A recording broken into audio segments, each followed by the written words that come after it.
నమస్కారం, నా పేరు దివ్య. వార్తల్లో ముందుగా ముఖ్యాంశాలు.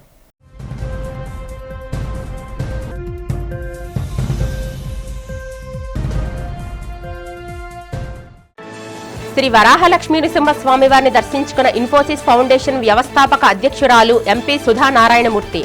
స్వామివారి చిత్రపటం ప్రసాదాలను అందజేసిన ఆలయ అధికారులు.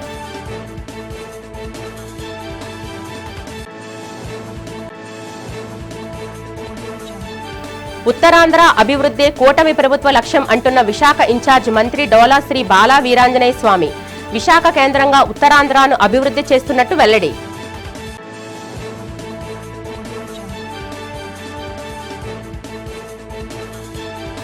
ఏరియల్ సర్వే ద్వారా ఉత్తరాంధ్రలో పలు ప్రాజెక్టుల పురోగతిని పరిశీలించిన సీఎం చంద్రబాబు నాయుడు.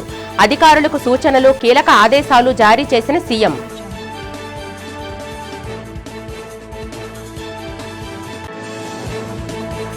క్రీడల అభివృద్ధికి తమ ప్రభుత్వం అధిక ప్రాధాన్యత ఇస్తుందని తెలిపిన డిప్యూటీ సీఎం పవన్ కళ్యాణ్. భారత మహిళల అందుల క్రికెట్ జట్టు సభ్యులకు నగదు, కానుకలు అందజేసిన పవన్.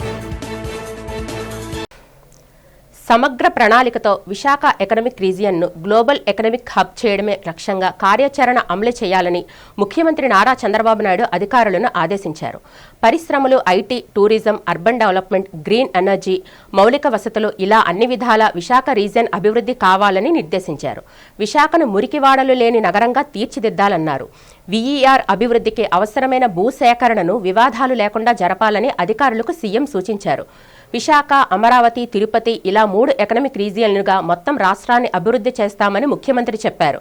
విశాఖ ఎకనామిక్ రీజియన్ అభివృద్ధిపై తొలిసారి విశాఖలో శుక్రవారం మంత్రులు, ఉన్నత అధికారులు, జిల్లా కలెక్టర్లు, ప్రజాప్రతినిధులతో సీఎం సమీక్షా సమావేశం నిర్వహించారు. ఇందులో విశాఖ ఎకనామిక్ రీజియన్ సమగ్ర అభివృద్ధి, రోడ్లు, రైలు మార్గాలు, పోర్టులు, లాజిస్టిక్స్, ఇతర రంగాలకు సంబంధించి 49 ప్రాజెక్టులపై అధికారులతో ముఖ్యమంత్రి చర్చించారు. 2024లో $52 బిలియన్ జీడీపీతో ఉన్న వీఈఆర్ను 2032 నాటికి 125 నుంచి 135 బిలియన్ ఎకనామిక్గా తీర్చిదిద్దడమే లక్ష్యమని సీఎం స్పష్టం చేశారు. 7 గ్రోత్ డ్రైవర్స్, 10 పాలసీలతో వీఈఆర్ అభివృద్ధి చేద్దామని, దీనితో 30 లక్షల ఉద్యోగాలు లభిస్తాయని తెలిపారు.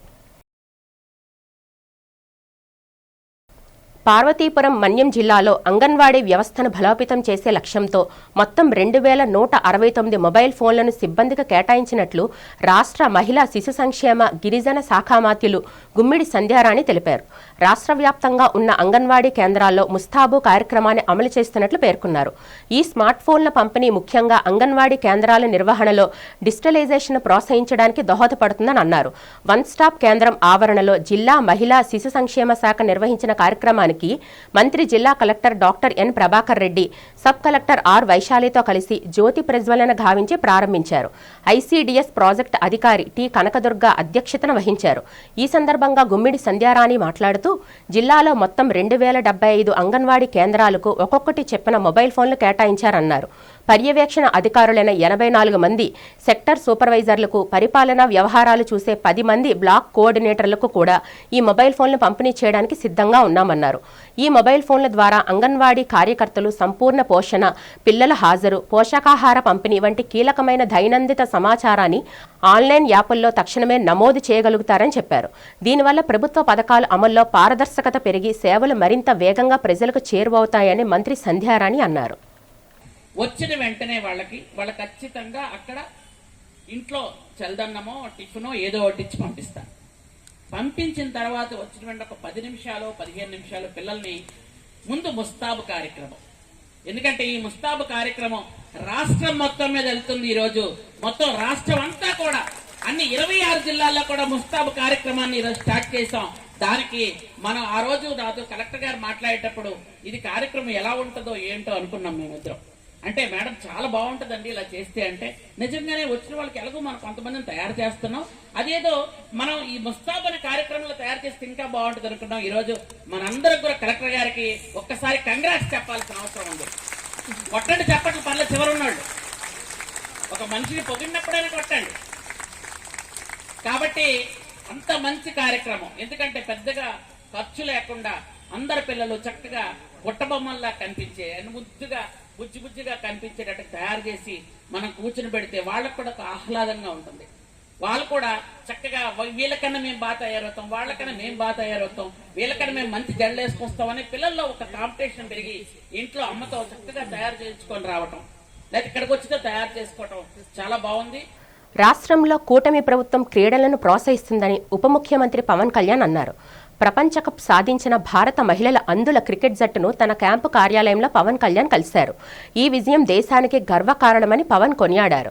ప్రపంచ కప్ సాధించిన క్రికెటర్లను అభినందించిన ఆయన ఒక్కో క్రికెటర్లకి 5 లక్షల చెప్పున, శిక్షకులకి 2 లక్షల చెప్పున చెక్కులు అందించి కానుకలను అందజేశారు. ఈ సందర్భంగా పవన్ కళ్యాణ్ మాట్లాడుతూ అంధ క్రికెటర్ల ప్రాక్టీస్ కోసం సదుపాయాలు కల్పించాలని అన్ని రాష్ట్రాల ముఖ్యమంత్రులకు విజ్ఞప్తి చేశానని హామీ ఇచ్చారు. మహిళా క్రికెటర్లు చెప్పిన అంశాలను ముఖ్యమంత్రి చంద్రబాబు దృష్టికి తీసుకువెళ్తానని చెప్పారు. ప్రపంచ కప్ గెలిచిన జట్టులో ఆంధ్రప్రదేశ్ క్రీడాకారులకు దీపిక, పాంగి కరుణకుమారి ఉండడం సంతోషంగా ఉందన్నారు. ఈ సందర్భంగా జట్టు కెప్టెన్ దీపిక సత్యసాయి జిల్లాలో తన స్వగ్రామం హేమావత్ పంచాయతీ తంబలహట్టి తండాకు రహదారి సౌకర్యం కల్పించాలని విజ్ఞప్తి చేశారు. దీంతో ఇందుకు అవసరమైన చర్యలు చేపట్టాలని అధికారులను పవన్ ఆదేశించారు. అల్లూరి సీతారామరాజు జిల్లాకు చెందిన క్రికెటర్ కరుణకుమారి చేసిన విజ్ఞప్తులపైన తక్షణమే చర్యలు ప్రారంభించాలన్నారు. I'd like to welcome the members of Cricket Association for the Visually Challenged in India, Captain Deepika ji, Vice Captain Karuna Kumari ji, Ganga Shambaji Kadam, Shri Kavya Venkatesh Achar, Aneka Devi Jammu, Simu Das from Assam, Kavya Ekanapalli Ramesh Karnataka, Jamnarani Tudu, Basani Hansda Odisha, Sunita Sarade Madhya Pradesh, Simranjit Kaur Delhi, Prabhati Marindi Odisha, Anu Kumari Delhi, Sushma Patel Madhya Pradesh, Durga Madhya Pradesh, Fula Sarin Odisha, Shika Shetty, the 16th Fula Sarin didn't come, no? Shika Shetty ji and Mahantesh ji, and I would like to congratulate you for a great victory, for making our country proud, and I wholeheartedly congratulate you. And my heart went out when I heard the news that you have won the visually challenged cricket. ఉత్తరాంధ్రను ఆర్థికంగా అభివృద్ధి చేయాలనేదే ముఖ్యమంత్రి నారా చంద్రబాబు నాయుడు లక్ష్యమని జిల్లా incharge మంత్రి doctor డోలా శ్రీ బాలా వీరాంజనేయ స్వామి తెలిపారు. సిరిపురంలోని ప్రభుత్వ అతిథి గృహంలో జరిగిన మీడియా సమావేశంలో ఆయన మాట్లాడారు. రాబోయే రోజుల్లో ఉత్తరాంధ్ర అన్ని రంగాల్లో అభివృద్ధి చెందుతుందన్నారు. విశాఖ ఎకనామిక్ రీజియన్ ఏర్పాటుతో 9 జిల్లాల అభివృద్ధి పరుగులు పెడుతుందని చెప్పారు. విశాఖ ఎకనామిక్ రీజియన్పై చంద్రబాబు ఉన్నత అధికారులతో సుదీర్ఘంగా చర్చించి అభివృద్ధికి చేపట్టాల్సిన చర్యలపై దిశానిర్దేశం చేశారని మంత్రి బాలా వీరాంజనేయ స్వామి తెలిపారు. శ్రీకాకుళం నుంచి కోనసీమ జిల్లా వరకు ఉన్న 9 జిల్లాల అభివృద్ధి చంద్రబాబు లక్ష్యమని స్పష్టం చేశారు. భవిష్యత్తులో ఆర్థిక అభివృద్ధితో పాటు ఎందరో నిరుద్యోగుల ఉపాధి అవకాశాలు పెద్ద ఎత్తున పొందుతారని తెలిపారు. మీడియా సమావేశంలో కూటమి ఎమ్మెల్యేలు విష్ణుకుమార్ రాజు, కొణతల రామకృష్ణ, పల్లా శ్రీనివాసరావు, గంటా శ్రీనివాసరావు, మాజీ ఎమ్మెల్సీ దువ్వారపు రామారావు తదితరులు పాల్గొన్నారు. ఈ ప్రాంతం అంటే ముఖ్యమంత్రి గారికి ప్రత్యేకమైన అభిమానం ఉంది. అదనే కాకపోయినా ఈ రాష్ట్ర అభివృద్ధి కోసం నీతి ఆయోగ్తో కలిపి విశాఖపట్నం ఆర్థిక ప్రాంతీయ మండలికి సమావేశాన్ని, మొట్టమొదటి సమావేశాన్ని కూడా నిన్న ముఖ్యమంత్రి గారి అధ్యక్షతన ఇక్కడ నిర్వహించుకోవడం జరిగింది. శ్రీకాకుళం నుంచి కోనసీమతో పాటు మన రాజమండ్రి వరకు ఉమ్మడి తూర్పుగోదావరి జిల్లా వరకు కూడా ఉన్నటువంటి 9 జిల్లాలతోటి ఈ విశాఖపట్నం వంటి ఎకనామిక్ రీజియన్ని ఏర్పాటు చేసుకోవడం జరిగింది. దీనికి సంబంధించినటువంటి ప్లానింగ్ మన సిఐఐ సమ్మిట్లోనే ఆ రోజు బ్రోచర్ ఆవిష్కరించడం జరిగింది. నిన్న తొలి సమావేశం ఏర్పాటు చేసి అన్ని డిపార్ట్మెంట్ తోటి ఒక దిశానిర్దేశం చేయడం జరిగింది. ప్రతి 2 నెలలకు ఒకసారి ముఖ్యమంత్రి గారు నేరుగా సమీక్ష చేస్తూ 3 నెలలకు ఒకసారి వర్చువల్గా సమీక్ష చేయాలి. ఈ ప్రాజెక్ట్ని త్వరితగతం పూర్తి చేసి ఈ ప్రాంతంలో ఆర్థికంగా అభివృద్ధి చేయాలని లక్ష్యంతో ముందుకెళ్తున్నారు. మీకు ఇంతకుముందు కూడా ముఖ్యమంత్రి గారు ఒకటే చెప్పారు, విశాఖపట్నం అనేది ఈ రాష్ట్రానికి ఆర్థికంగా వెసులుబాటు కల్పించిన ప్రాంతమని. అందులో భాగంగా ఇప్పుడు పెద్దలు అన్న గంటా శ్రీనివాస్ గారు చెప్పినట్లు ఈ ప్రాంతంలో పరిశ్రమలు ముందుగా తీసుకురావడం జరిగింది. ఈ పరిశ్రమలతో పాటు అనుబంధంగా ఉన్న అన్ని రకాల విభాగాలను కూడా పూర్తి స్థాయిలో చేయాలనే ఉద్దేశంతో శ్రీకాకుళంలో ఉన్నటువంటి అగ్రికల్చర్ వ్యవసాయంతో పాటు ఆ ప్రాంతంలో ఉన్నటువంటి మిగిలిన ఇన్ఫ్రాస్ట్రక్చర్స్తో పాటు కడియం వరకు ఉన్నటువంటి నర్సరీతో పాటు ప్రతి దానిలో ఏ ప్రాంతంలో ఏది ఉందో, ఎక్కడ ఆర్థిక పరిస్థితి మెరుగవుతుందో వీటన్నిటికీ కూడా రోడ్డు కనెక్టివిటీతో పాటు అన్నిటి సమూలంగా ఈ రాష్ట్రానికి కావాల్సినటువంటి ముఖ చిత్రాన్ని మార్చేటువంటి ఆర్థిక ప్రాంతంగా అభివృద్ధి చేయాలని లక్ష్యంతో ముందు పడుతుంది. అందులో మహిళల్లో వచ్చే గర్భాశయ ముఖద్వార క్యాన్సర్పై ప్రజల్లో అవగాహన పెంపొందించేందుకు కార్యక్రమాలు చేపట్టాల్సిన అవసరం ఉందని నగర police commissioner doctor Shankhabhadra Bagchi అభిప్రాయపడ్డారు. ఈ క్యాన్సర్ బారిన పడకుండా ఉండాలంటే హ్యూమన్ పాపిలోమా వైరస్ వ్యాక్సిన్ను ఆడపిల్లలు తీసుకోవాలని సూచించారు. Natco trust, Lions club of Vizag charitable trust, Chaitanya Sravanthi స్వచ్ఛంద సేవా సంస్థ సంయుక్త ఆధ్వర్యంలో పోలీసులు, హోంగార్డులకు చెందిన ఆడపిల్లల్లో హెచ్పీసీ వ్యాక్సిన్పై వేసే కార్యక్రమం జరిగింది. పోలీస్ కాన్ఫరెన్స్ హాల్ వద్ద సిపి ప్రారంభించారు. ఈ సందర్భంగా శంఖభద్ర బాగ్చి మాట్లాడుతూ హెచ్పీవీ వ్యాక్సిన్పై ప్రజల్లో అవగాహన పెంచేందుకు త్వరలో బీచ్ రోడ్లో ర్యాలీ నిర్వహించినట్లు తెలిపారు. పోలీసులు నిరంతరం విధులు నిర్వహిస్తారని, వారి ఆరోగ్య భద్రతపై ప్రత్యేక శ్రద్ధ అవసరమని సిపి పేర్కొన్నారు. పోలీసులకు బీమా అమలు చేస్తున్నామని, త్వరలో హోంగార్డులకు కూడా బీమా పథకం అమలు చేస్తామని వెల్లడించారు. చైతన్య స్రవంతి స్వచ్ఛంద సేవా సంస్థ అధ్యక్షులు డాక్టర్ షిరీన్ రెహమాన్ మాట్లాడుతూ హెచ్పీవీ వ్యాక్సిన్ పూర్తిగా సురక్షితమని, భయాందోళనకు తావులేదని స్పష్టం చేశారు. ఈ కార్యక్రమంలో retired DMRD HO doctor Sarojini, Lions cancer ఆసుపత్రి మేనేజింగ్ ట్రస్ట్ డాక్టర్ ఉమామహేశ్వరరావు, ఏడీసీపీలు doctor Raj Kamal, D Narayanarao, Lions ప్రతినిధులు డాక్టర్ శరత్, రవిచంద్ర, చైతన్య స్రవంతి కార్యదర్శి అశోక్ కుమారి తదితరులు పాల్గొన్నారు. ఇప్పుడు 2024 సంవత్సరం జూలై 1వ తేదీ నేను సిపిగా ఛార్జ్ తీసుకున్నా. అప్పటి నుండి ప్రయత్నం చేస్తున్నాం. మాకు గంగా కనిపిస్తుంది, భగీరథుడు కావాలి. సో మేడం భగీరథుడుగా మా దగ్గరికి వచ్చి మేము చాలామందికి రిక్వెస్ట్ చేసిన అందరూ అంత డబ్బు ఎలా పెడతాం, మేము మళ్ళీ డిస్కస్ చేసి వస్తామని అందరూ వెనక్కి వెళ్ళిపోయారండి. సో మేడం గారికి మేడం ఏం జరిగిందంటే నేను పేపర్లో చదివాను, అక్కడ ఇస్తున్నారండి ఈ వ్యాక్సిన్. అప్పుడు ఆల్రెడీ మేము ఐడెంటిఫై చేసాము, గుర్తించాము ఎవరికి వ్యాక్సిన్ అవసరం. అందరికీ చెప్పాను, మీరు పోయి వ్యాక్సిన్ అక్కడ ఇస్తున్నారు, యూజ్ చేయండి ఆ ఫెసిలిటీ. అందరూ పోయి వెళ్తే అక్కడికి చూస్తే రిజిస్ట్రేషన్ ఉంటేనే ఇస్తామని చెప్పడం జరిగింది. అప్పుడు అందరూ వెనక్కి రిటర్న్ వచ్చి నాకు చెప్తే నేను చాలా డిసప్పాయింట్ అయ్యాను. కానీ మేడం స్వయం వస్తారని నేను ఊహించలేదు, అనుకోలేదు. విద్యావేత్త, రచయిత్రి, ఇన్ఫోసిస్ ఫౌండేషన్ వ్యవస్థాపక అధ్యక్షురాలు, రాజ్యసభ సభ్యురాలు సుధానారాయణమూర్తి సింహాచలం శ్రీ వరాహలక్ష్మి నృసింహస్వామి వారిని దర్శించుకున్నారు. ఆలయ కార్యనిర్వహణ అధికారి ఎన్ సుజాత ఆధ్వర్యంలో ఆలయ అధికారులు తిరుమలేశ్వరరావు, కంచిమూర్తి, ఆలయ ప్రధాన అర్చకులు శ్రీనివాసాచార్యులు ఆలయ సంప్రదాయ ప్రకారం ఆమెకు స్వాగతం పలికారు.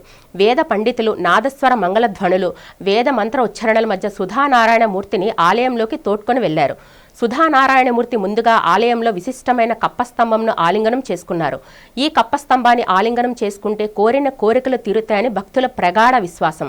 అనంతరం అంతరాలయంలో స్వామివారిని దర్శించుకుని పూజలు గావించారు. దర్శనం అనంతరం వేద పండితులు ఆమెకు వేద ఆశీర్వచనాలు అందజేశారు. ఆలయ కార్యనిర్వహణ అధికారి ఎన్ సుజాత స్వామివారి శేషవస్త్రంతో సత్కరించి స్వామివారి చిత్రపటం, ప్రసాదాలు అందజేశారు. సుధానారాయణమూర్తి స్వామివారి దర్శన భాగ్యం పట్ల సంతోషాన్ని వ్యక్తం చేస్తూ ఆలయ అధికారులు కల్పించిన సౌకర్యాలకి కృతజ్ఞతలు తెలిపారు. ఈ కార్యక్రమంలో గంటా రవితేజ, ఆలయ అధికారులు, సిబ్బంది పాల్గొన్నారు.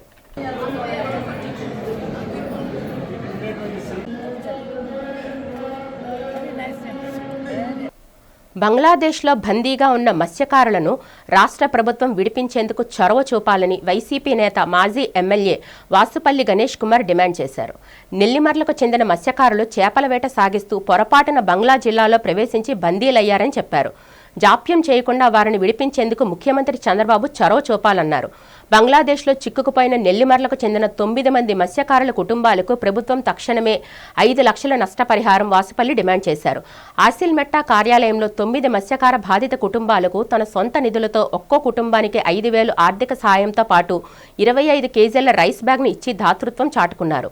ఈ సందర్భంగా వాసుపల్లి గణేష్ కుమార్ మాట్లాడుతూ బంగ్లాదేశ్లో బందీగా ఉన్న వారిని విడిపించడానికి చంద్రబాబుకు మా మత్స్యకారులంటే నిర్లక్ష్యమా, చేతకానితనమా అని ప్రశ్నించారు. వైసీపీ హయాంలో శత్రుదేశంలో బందీగా ఉన్న 20 మంది మత్స్యకారులను పాకిస్తాన్ చెర నుంచి విడిపించిన విషయాన్ని గుర్తు చేశారు. ఫ్లైట్లో తీసుకువచ్చి ఒక్కొక్క కుటుంబానికి 5 లక్షలు తక్షణ సాయం అందించి మత్స్యకార పక్షపాతి జగన్మోహన్ రెడ్డి అని వాసుపల్లి అన్నారు. నెల్లిమర్ల జనసేన ఎమ్మెల్యే నిస్సిగ్గుగా మాట్లాడడం సరికాదన్నారు. జనసేన అధినేత పవన్ కళ్యాణ్ అసలు మత్స్యకారులు ఇంత కష్టంలో ఉంటే కనీసం నోరు మెదపకపోవడం సిగ్గుచేటని వాసుపల్లి విమర్శించారు. ఈ కార్యక్రమంలో వైసీపీ సీనియర్ నేతలు, కార్పొరేటర్లు, మత్స్యకార నాయకులు పాల్గొన్నారు. 2 నెలలు అయినా కానీ ఈ ప్రభుత్వం ఇంకా నిర్లక్ష్య వైఖరి వహిస్తుంది. డబుల్ ఇంజన్ సర్కార్ అంటారు. సెంట్రల్ గవర్నమెంట్ ఇప్పుడు ఎన్డీఏ గవర్నమెంట్ ఇక్కడ నడుస్తూ ఉంది, కూటమి ప్రభుత్వం. చంద్రబాబు నాయుడు గారికి ఒక్క ఫోన్ కాల్ చేస్తే ఏదైతే ఎక్స్టర్నల్ అఫైర్స్ మినిస్టర్ ఉన్నారో జయశంకర్ గారికి ఒక్క phone call Chandrababu Naidu enough. ఈ 9 మంది కూడా ఈ పాటికి వచ్చిండేవారు అన్నమాట. ఎందుకంటే ఇది మిత్రదేశం బంగ్లాదేశ్, మనకి శత్రు దేశం కాదు. శత్రు దేశం లాంటి పాకిస్తాన్ నుండే జగన్మోహన్ రెడ్డి గారి నాయకత్వంలో ఆ రోజు 20 మందిని రప్పించారు. రప్పించడమే కాకుండా జైల్లో ఉండేటప్పుడు ప్రతి ఇంటికి కూడా 10,000 రూపాయలు ఏమో ఆర్థిక సహాయం చేశాం మేము. ఉత్తరాంధ్రలో వివిధ ప్రాజెక్టుల పురోగతి తెలుసుకునేందుకు ముఖ్యమంత్రి చంద్రబాబు నాయుడు ఏరియల్ సర్వే నిర్వహించారు. విశాఖ ఎకనామిక్ రీజియన్ అభివృద్ధి ప్రణాళికలపై అధికారులతో సమీక్ష చేశారు. అనంతరం ఆ ప్రాంతంలో వివిధ ప్రాజెక్టుల నిర్మాణ పురోగతిని సీఎం హెలికాప్టర్ ద్వారా వీక్షించారు. నిర్మాణ పనుల గురించి అధికారులను అడిగి తెలుసుకున్నారు. విశాఖ ఐటీసెస్ విస్తరించిన కాపులుప్పాడ వద్ద ఐటీ హబ్, జేసీసీ ప్రాజెక్టుల నిర్మాణాలను సీఎం పరిశీలించారు. సాగర తీరాన్ని ఆనుకుని భీముల వద్ద ఏర్పాటవుతున్న టూరిజం హబ్ ప్రాంతాన్ని చంద్రబాబు హెలికాప్టర్ నుంచి తిలకించారు. భోగాపురం విమానాశ్రయ పనుల పురోగతిని పరిశీలించారు.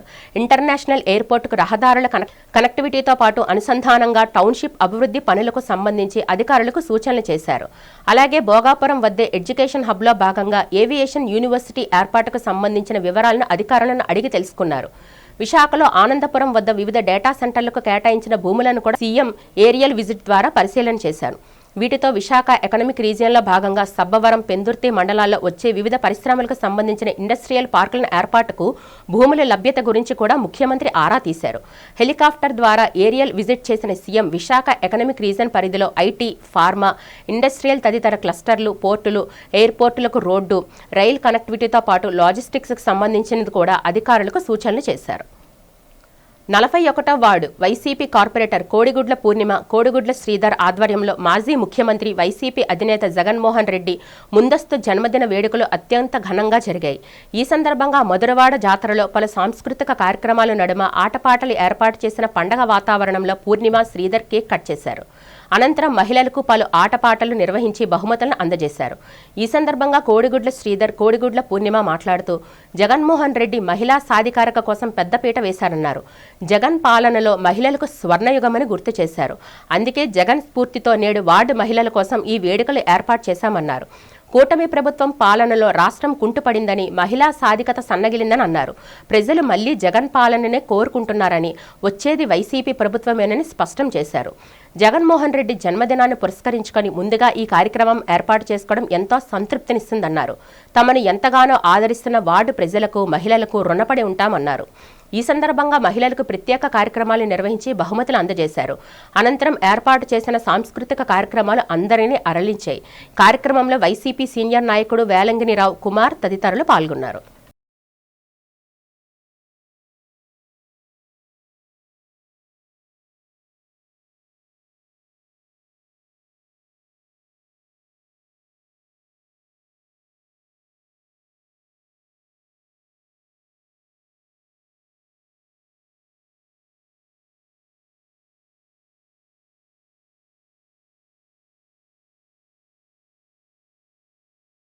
ప్రియ ముఖ్య నేత, మా అధినేత అయినటువంటి జగన్మోహన్ రెడ్డి గారికి ముందస్తు జన్మదిన శుభాకాంక్షలు తెలియజేస్తూ ఈరోజు ఆయన జన్మదినాన్ని సౌత్లో అందరికన్నా ముందుగా మేమే చేయాలి అనే ఉద్దేశంతో ఈరోజు మా 41 వార్డు తరపు నుంచి మా వార్డులో ఉన్న ప్రజలందరినీ కూడా ఒక వేడుకగా వాళ్ళందరూ ఒక వేడుకగా జరుపుకోవాలి అనే ఉద్దేశంతో ఈరోజు మేము అందరం కూడా ఆయన జన్మదినాన్ని జరుపుకుంటున్నాము.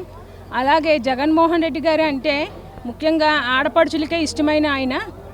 ఎందుకు అంటే మరి ఆయన ఉన్న టైంలో ప్రతి ఒక్క ఆడపడుచు కూడాను ఎంతో సంతోషంగా ఆయన ఇచ్చిన చేయూతతోని వాళ్ళంతటే వాళ్ళ కాళ్ళ మీద నిలబడేలా వాళ్ళు వ్యాపారాలు చేసుకుంటూ ఉండేవాళ్ళు కనుక మరి మా ఆడపడుచులందరూ కూడా చాలా సంతోషంగా ఈరోజు ఆయన జన్మదినాన్ని జరుపుకుంటున్నాము.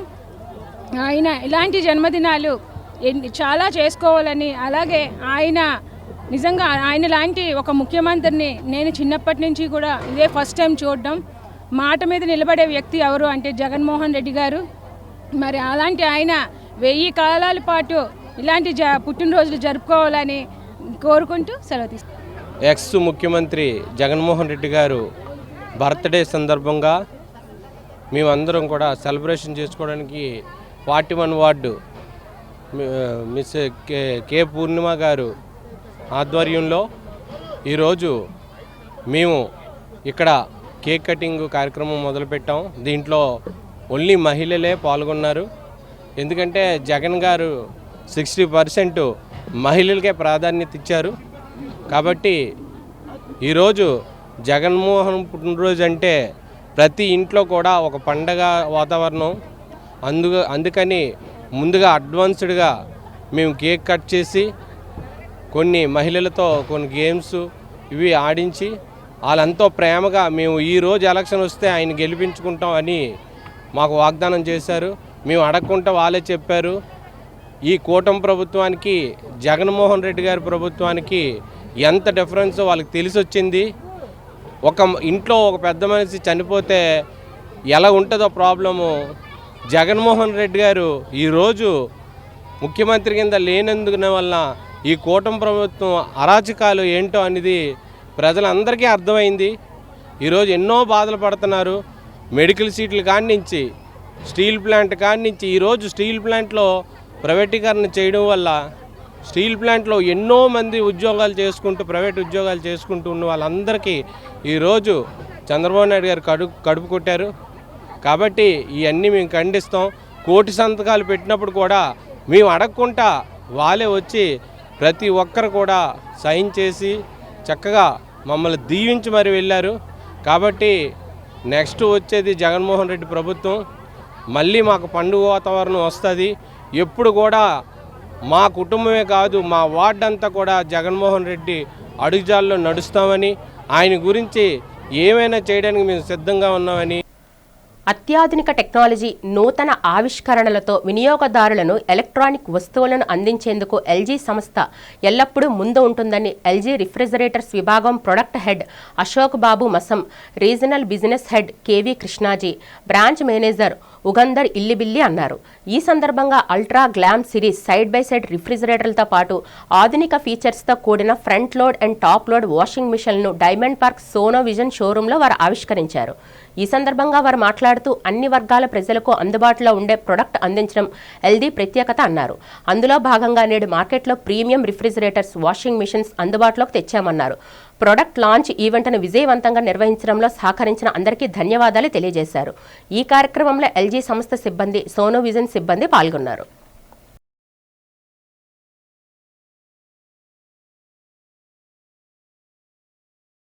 Thanks for making us number one, India's most trusted brand as LG.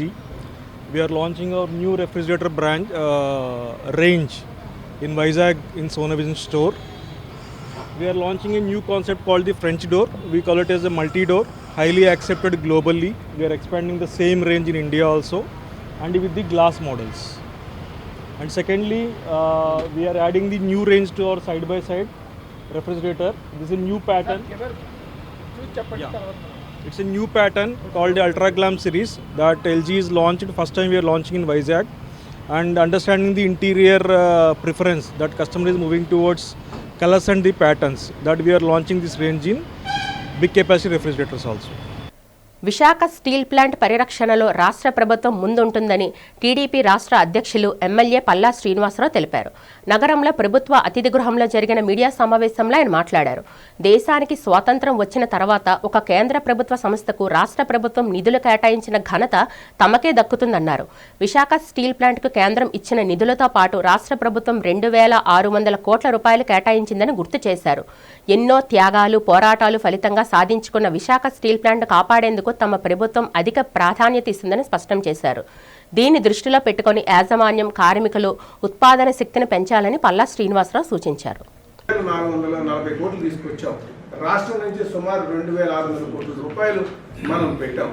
నేను చెప్తున్నాను, ఈరోజు ఈ దేశంలో ఈ ఫ్రీ ఇండియాలో మనకి స్వాతంత్రం వచ్చిన దగ్గర నుంచి ఈరోజు తీసుకుంటే ఒక రాష్ట్ర ప్రభుత్వం కేంద్ర సంస్థకి డబ్బులు పెట్టినటువంటి దాఖలాలు లేవు. ఈరోజు సెంటిమెంట్ కనుక మీరు ఎక్కడైనా చూపిద్దాం, ఈ రాష్ట్రంలో ఈ దేశంలో ఉన్నటువంటి 29 రాష్ట్రాలకు వెళ్ళండి, ఎక్కడైనా ఇచ్చారో ఒకసారి చూడండి. కానీ ఈరోజు ఈ మన సెంటిమెంట్ కనుక దాంట్లో ప్రాణ త్యాగాలు ఉన్నాయి కనుక వాళ్ళకి ఎలాగైనా మనం ఈ ప్లాంట్ నించోబెట్టుకోవాలి, ఆ సెంటిమెంట్ ఉంది కనుక ముందుకు తీసుకెళ్లాలని చెప్పేసి మరి ఆ రాష్ట్రానికి ఎన్ని ఇబ్బందులు ఉన్నా సరే ఆర్థిక ఇబ్బందులు డబ్బులు పెట్టడం జరిగింది. ఆ డబ్బులు పెట్టిన తర్వాత దీని పక్షాన అందరూ బాధ్యతగా ఉండాలి. మేము బాధ్యతగానే తీసుకొచ్చాము. అటు కార్మికులు బాధ్యతగా ఉండాలి, యాజమాన్యం బాధ్యతగా ఉండాలి. దాని పట్ల ముందుకు ప్రొడక్షన్ పెరిగితే, దాని ఫుల్ ప్రొడక్షన్ వస్తే, ఫుల్ ప్రొడక్షన్ వైపు నడిస్తే మనకు ఖచ్చితంగా లాభాలు వస్తుంది. కొంతమంది ఆలోచన ఏంటంటే ఫుల్ ప్రొడక్షన్కి వస్తే లాభాల్లో వస్తే మళ్ళీ మనం దాంట్లో పోరాటం చేయడానికి ఆస్కారం ఉండదేమో అనేది, రాజకీయాలు చేసి బతకడానికి ఆస్కారం ఉండదేమో అని కొంతమంది తప్పుదావ పట్టిస్తున్నారన్న అనుమానాలు ఉన్నాయి. దయచేసి మేము ఈరోజు ఆవేదనతో మాట్లాడుతున్నాం. ఈరోజు మేము కష్టపడి తెచ్చాం కనుక చాలా కష్టపడి తెచ్చాం కనుక ఈరోజు మేము చెప్పేది ఒకటే, ఇది మీ మీదే ఆధారపడి ఉంది. అటు మేనేజ్మెంట్ మీద, కార్మికుల మీద అది ఆధారపడి ఉంది. మేము ఎప్పుడు కూడా ప్లాంట్ పరిరక్షించడానికి ముందే ఉంటామని చెప్పి తెలియజేస్తున్నాను. ఆ తీసుకొచ్చినటువంటి డబ్బులు పట్ల, 32 మంది ప్రాణ త్యాగాల పట్ల, అలాగే నిర్వాసితులు ఇచ్చినటువంటి స్థలాలు త్యాగం చేసి ఇచ్చినటువంటి స్థలాలు దృష్టిలో పెట్టుకొని అందరూ బాధ్యతగా ఉండాల్సినటువంటి అవసరం ఉందని చెప్పి ఈ సందర్భంగా తెలియజేస్తున్నాను. విశాఖ ఉమ్మడి రూరల్ జిల్లా జనసేన ముఖ్య నాయకులు, కార్యకర్తలతో ఆ పార్టీ రాష్ట్ర ప్రధాన కార్యదర్శి ఎమ్మెల్సీ కొణిదెల నాగబాబు సమావేశమయ్యారు. పినగాడిలో పార్టీ రూరల్ జిల్లా అధ్యక్షులు పెందుర్తి ఎమ్మెల్యే పంచకర్ల రమేష్ బాబు అధ్యక్షతన సమావేశం జరిగింది. యలమంచిలి ఎమ్మెల్యేతో సహా ఉమ్మడి విశాఖ రూరల్ జిల్లాకు చెందిన నియోజకవర్గాలు ఇన్ఛార్జ్ కార్పొరేటర్లు, వివిధ కార్పొరేటర్ చైర్మన్లు, డైరెక్టర్లు పాల్గొన్నారు. ఈ సందర్భంగా నాయకులు మాట్లాడుతూ వచ్చే స్థానిక ఎన్నికల్లో జిల్లా వ్యాప్తంగా ఏ స్థానంలోనైనా గెలిచే సామర్థ్యాన్ని పెంపొందించుకోవాలని సూచించారు. అలాగే ప్రభుత్వం నుంచి ఏమి కోరుకోవాలి, ప్రభుత్వానికి పార్టీ నుంచి ఏమి ఇవ్వాలనే దానిపై స్పష్టంగా ఉండాలని ఉద్బోధించారు. కూటమిలో అగ్రనాయకులందరూ ఐకమత్యంతో పనిచేస్తున్నప్పటికీ గ్రామీణ స్థాయి వచ్చేసరికి స్వల్ప ఇబ్బందులు ఉన్నాయని, వాటిని అధిగమించేందుకు చర్యలు చేపడుతున్నట్లు తెలిపారు. పదవుల కంటే ప్రజలకు సేవ చేయడమే ముఖ్యమని, పవన్ కళ్యాణ్ స్ఫూర్తితో అందరం ముందుకు సాగాల్సి ఉందన్నారు.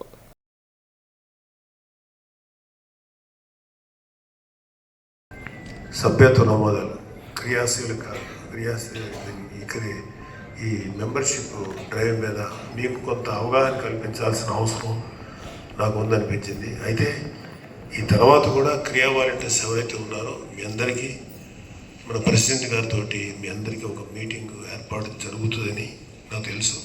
మంత్రులు అయితే క్యాబినెట్లో వాళ్ళు ఒకరికొకరు రిక్వెస్ట్ చేసుకుంటారు కాబట్టి మంత్రులకు ఎక్కువ బాధ్యత ఉంటుంది కాబట్టి వాళ్ళకి కొద్దిగా ఎక్కువ ఇచ్చి, ఎమ్మెల్యేలకి యావరేజ్న 15 కోట్లు మా ఎమ్మెల్యేకి తగ్గకుండా ఇచ్చిన ఘనత మన అధ్యక్షులు పవన్ కళ్యాణ్ గారికి దక్కింది. నిన్ననే జీవో వచ్చింది.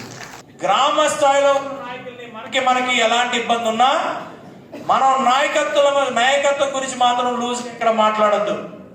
ఎవడన్నా ఒక వాట్సాప్లో వాటిలో పెట్టేస్తే అవునా మావిడంతా వద్దు. వార్తలు ముగించే ముందు ముఖ్యాంశాలు మరొకసారి చూద్దాం.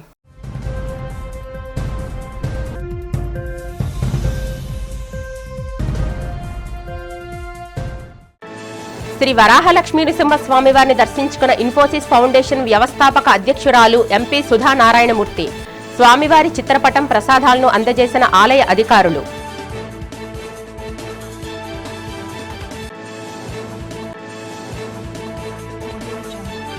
ఉత్తరాంధ్ర అభివృద్ధి కూటమి ప్రభుత్వ లక్ష్యం అంటున్న విశాఖ ఇన్ఛార్జ్ మంత్రి డోలా శ్రీ బాలా వీరాంజనేయ స్వామి, విశాఖ కేంద్రంగా ఉత్తరాంధ్రను అభివృద్ధి చేస్తున్నట్టు వెల్లడి.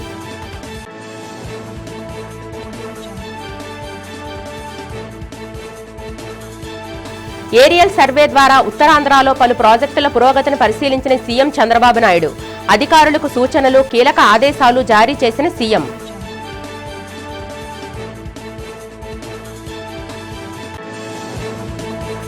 క్రీడల అభివృద్ధికి తమ ప్రభుత్వం అధిక ప్రాధాన్యత ఇస్తుందని తెలిపిన డిప్యూటీ సీఎం పవన్ కళ్యాణ్, భారత మహిళల అందుల క్రికెట్ జట్టు సభ్యులకు నగదు కానుకలు అందజేసిన పవన్.